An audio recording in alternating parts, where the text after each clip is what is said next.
হিন্দুস্তান এমন একটা দেশ যেখানে নামাজও হবে, হোলিও হবে। এটাই আমাদের বার্তা।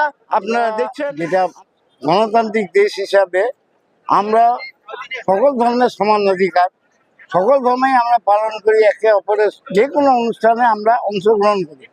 আমাদের কাছে যেটা আজকের দিনের বার্তা, যে আমরা মুসলিমদের যেরকম যে কোনো অনুষ্ঠানে অংশগ্রহণ করি, ওরাও আমাদের যে কোনো অনুষ্ঠানে অংশগ্রহণ করে। আমাদের নেত্রীর একটা কথা যেটা চিরন্তন সত্য, সেটা হলো ধর্ম যার যার, উৎসব সবার।